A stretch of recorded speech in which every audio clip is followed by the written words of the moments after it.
Na verdade, é uma pergunta. Vocês acham que vocês vão mudar o mundo?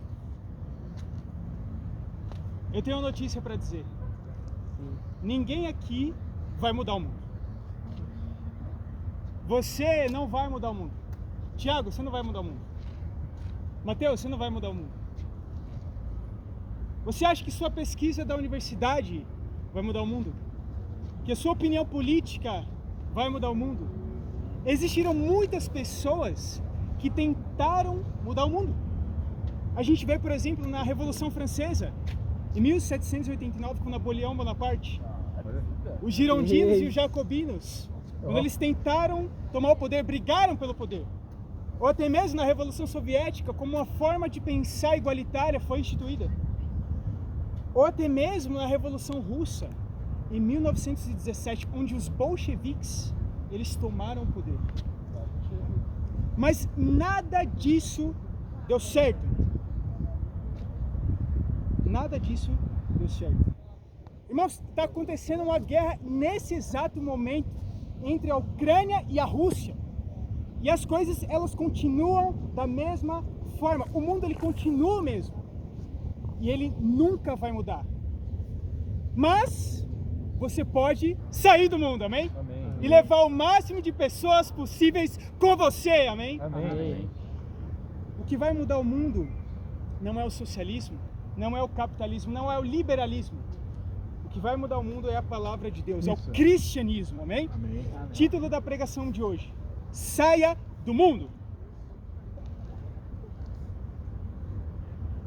Existem muitas pessoas por aí pregando religiosidade, pessoas panfletando na universidade um evangelho fácil, ou até mesmo grupos te chamando para ir nas festas, para ir em baladas, pessoas olhando para você, querendo dar em cima de você, te chamando para fumar, te chamando para beber, te chamando para sair de si mesmo.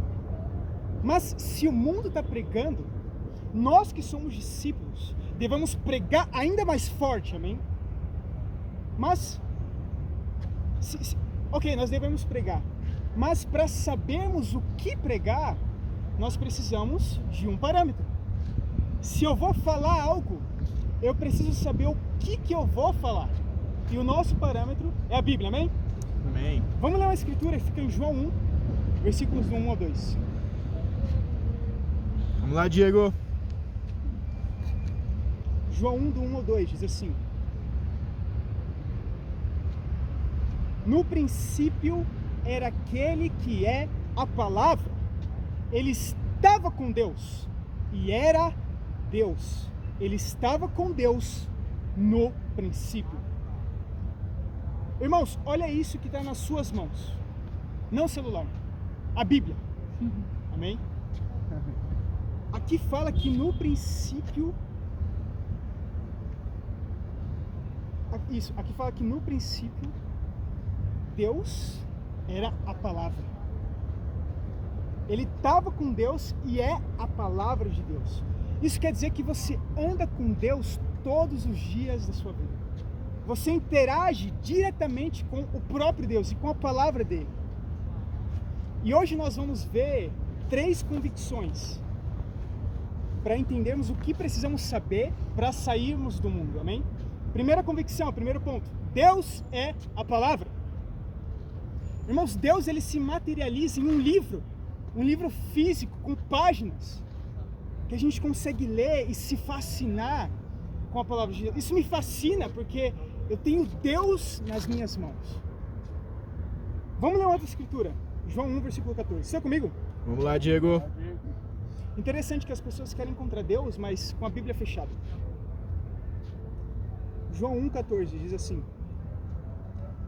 aquele que é a palavra tornou-se carne e viveu entre nós. Vimos a sua glória, glória como do unigênito vindo do Pai, cheio de graça e de verdade. Jesus Cristo é a Bíblia.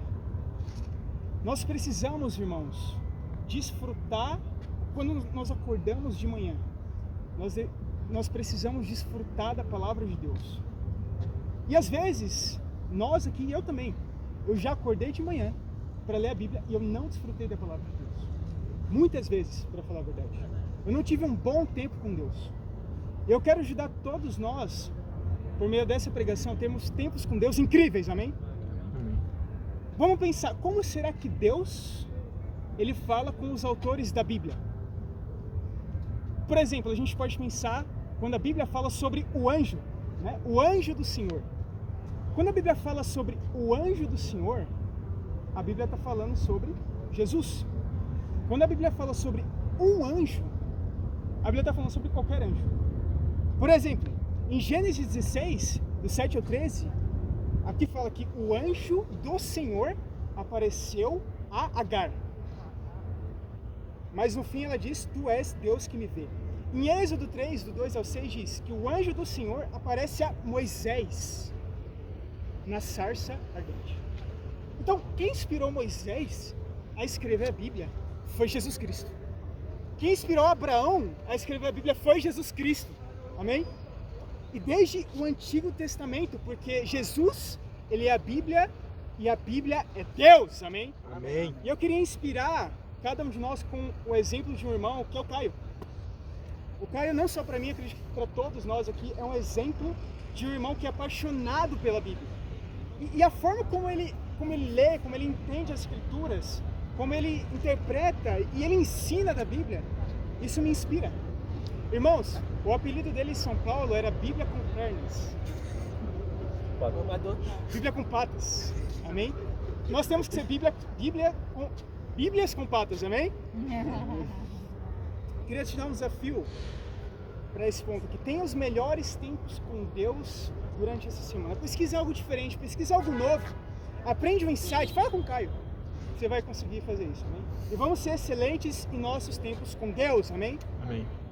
Será que Jesus Cristo, ele tem crise de meia-idade? Tem uma crise de personalidade? Agora gosta de psicologia? Olha, às vezes eu penso e olho, por exemplo, o meu ensino médio.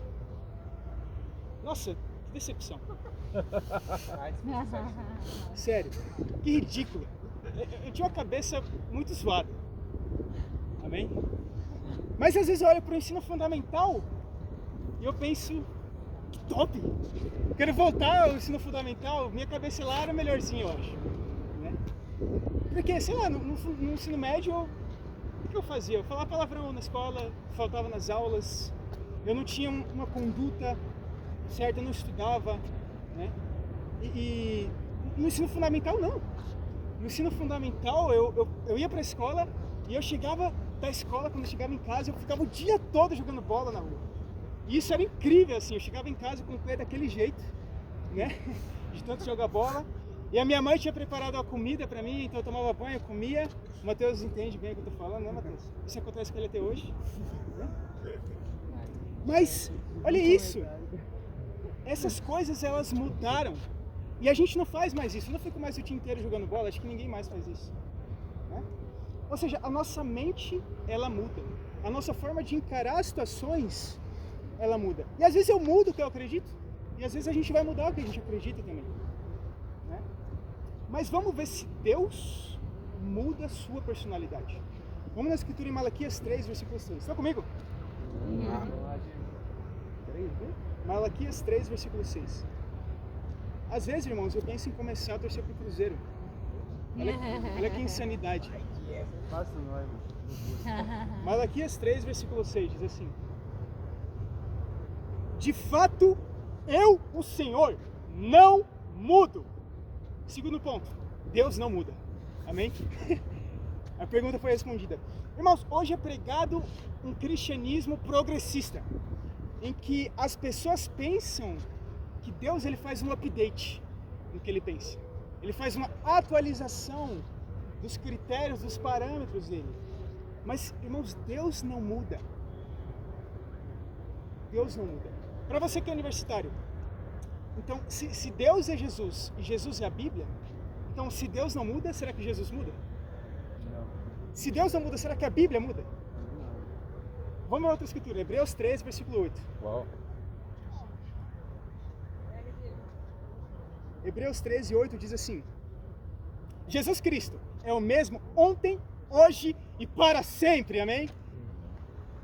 O que nós podemos ter certeza, irmãos, é que a Bíblia não muda, Deus não muda e Jesus Cristo não muda. Mas, ainda que essas coisas não mudam, que Deus, Jesus e a Bíblia não mudam, nós precisamos mudar. Nós precisamos mudar nossa mente. Existem diversas traduções e diversas versões da Bíblia. E não tem algo na Bíblia que deveria estar fora ou algo que não está na Bíblia que deveria estar dentro da Bíblia. Por quê? Porque ela não muda. Ela é atemporal. Existem muitos outros livros que falam muitas outras coisas. E podem ter coisas boas, mas o que nós podemos ter certeza é que o Antigo e o Novo Testamento, eles são a palavra de Deus. Amém? A Bíblia fala, irmãos, sobre relações sexuais. A Bíblia fala sobre mentira, sobre egoísmo. A Bíblia fala sobre o pecado. E são áreas que podem estar presentes na sua vida. E na minha vida também. Ou seja, a Bíblia deve sim influenciar na sua opinião. A Bíblia não muda, mas nós precisamos mudar. Não só questões de salvação, mas às vezes nós pensamos que tem áreas de opinião que nós não precisamos mudar. Mas algumas áreas de opinião que nós pensamos são verdades absolutas para Deus. E elas estão na Bíblia. Amém? Irmãos, pense o seguinte, vamos pensar. Deus, ele é onipotente, né? Então Deus, ele tem o mundo inteiro nas mãos dele. Ele criou o universo e nós só respiramos pela permissão dele. E ele faz o que ele quiser, ele permite o que ele quiser. Mas ainda assim, Deus, depois de fazer tudo isso, ele é tão flexível que ele permitiu que nós tivéssemos Deus nas nossas mãos, amém? Ele permitiu que nós tivéssemos Deus, que é a Bíblia, a palavra dele, nas nossas mãos. Irmãos, eu queria dar um desafio para cada um de nós aqui. Veja uma área na sua vida que você precisa mudar hoje, algo na sua mente que você precisa mudar. Você enxerga que isso está te atrapalhando com Deus. E seja aberto. Seja com o seu discipulador ou com a pessoa que está estudando a Bíblia com você. Seja aberto com isso, para que você possa estar mais perto de Deus, amém? Ainda que Deus não mude, você precisa mudar. Vamos para o terceiro ponto agora. Muito bom, Diego. Terceiro ponto, Deus é superior. Vamos pensar na veracidade da Bíblia. O Antigo Testamento, ele tem mais de 10 mil manuscritos, e dentre eles estão os manuscritos do Mar Morto, que foram descobertos em 1947. Mas as bases deles ainda estão datadas em 900 anos depois de Cristo. Então a gente não tem só os manuscritos do Mar Morto, mas tem muitas outras bases. Isso só do Antigo Testamento. Do Novo Testamento, nós temos 25 mil manuscritos históricos. Ou seja, ela é a peça mais documentada da história que a gente tem. Sendo que 5 mil delas são idênticas, de autores diferentes, super diferentes.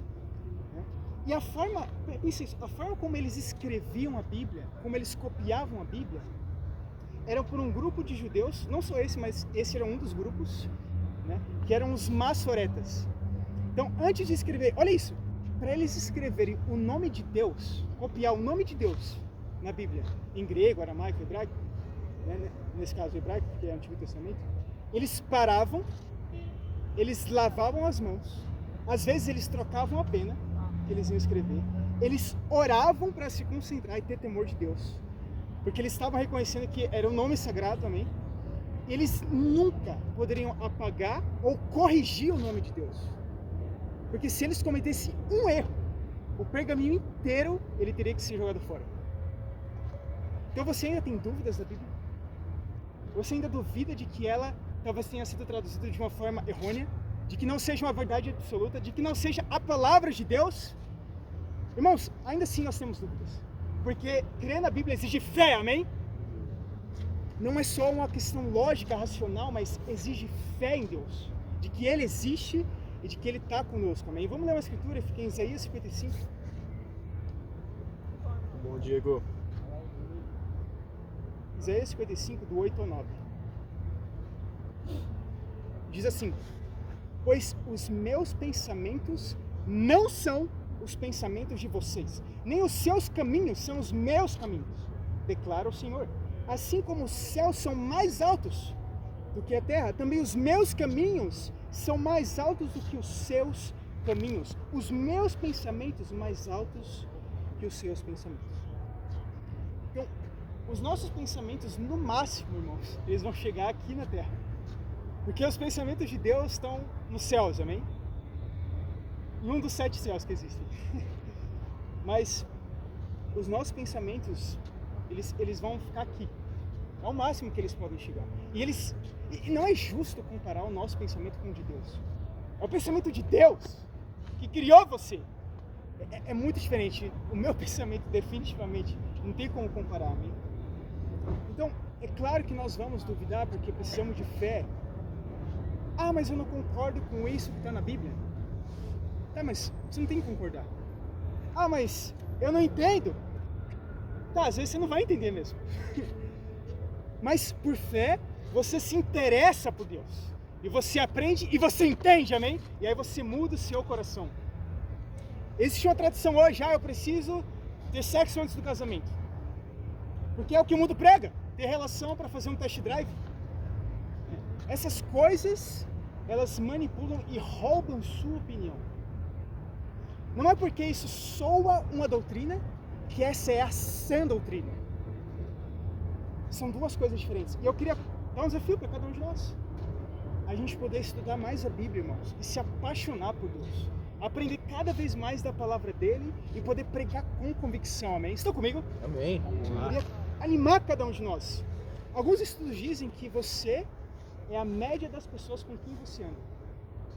Então, se você anda em ambientes impuros, com pessoas que são impuras, é muito provável que você também seja impuro. Se você está com pessoas em ambientes que são mentirosos, de engano, é provável que você faça a mesma coisa também. Mas se você está perto da Bíblia, a tendência é que você possa entender mais dela. E está mais perto de Deus, consequentemente. Vamos ler a última escritura, Isaías 66. Vamos lá, Diego. Muito bom, irmão. O quê? Isaías 66, do 1 ao 2, diz assim: Não foram as minhas mãos que fizeram todas essas coisas? E por isso vieram a existir? Pergunta ao Senhor. A este eu estimo, ao humilde e contrito de espírito que treme diante da minha palavra. A Bíblia é muito clara, irmãos. Se nós pudéssemos ouvir a voz de Deus, é muito possível que nossos tímpanos estourariam, eles explodiriam, porque a voz de Deus é muito potente, muito poderosa. Por isso que nós temos a palavra dele em um livro. E é mais palpável, nós podemos ler sem estourar nossos tímpanos, amém? Mas não é porque ela está num livro que nós conseguimos ler em qualquer momento do nosso dia, ou até mesmo no nosso celular, no nosso smartphone, no computador, na internet, que a gente não tenha que dar a mesma importância para ela. Porque Deus, ele faz todas as coisas por meio das suas mãos. Então Deus permitiu que nós estivéssemos aqui hoje também. E o mundo prega coisas ao contrário disso. Como a gente falou, ele prega homossexualismo, ele prega o individualismo, a meritocracia, prega apego ao dinheiro, prega liberdade, amor próprio, mentira, desilusão. O mundo prega essas coisas, incentiva essas coisas. Isso é uma loucura. Quem que vai ser o homem ou a mulher de Deus que vai se levantar para sair desse mundo perdido, amém? Nós vamos, amém? E se você não quiser, eu quero sair desse mundo, amém? Mas eu quero levar comigo o maior número possível de pessoas. E esse é o coração que cada um de nós tem que ter. Porque esse é o coração de Jesus. De levar o número, de levar o maior número de pessoas conosco. O mundo, ele está louco, ele está perdido, mas nós somos mais loucos ainda. Amém? Nós somos mais loucos ainda e nós vamos sair desse mundo e trazer mais pessoas para perto de Deus. Em conclusão, irmãos, entender essas convicções sobre Deus nos ajuda a entender que o mundo está perdido. E ele está louco, e nós estamos mais loucos ainda. Nós vamos ficar mais loucos ainda. Porque não é natural remar contra a maré. Não é natural sair de onde estamos e sair de onde todo mundo está. Mas se você decidir entender que Deus, ele é a palavra, que Deus não muda e que Deus é superior, logo você está mais perto de mudar o mundo. Mas, como eu já falei, você não precisa mudar o mundo. Você precisa só sair dele e levar o maior número de pessoas com você. Amém. Para Deus seja dada todas as glórias. Amém. Amém. Muito bom, Diego. Bom, Diego, incrível. Ótimo trabalho. Pregação muito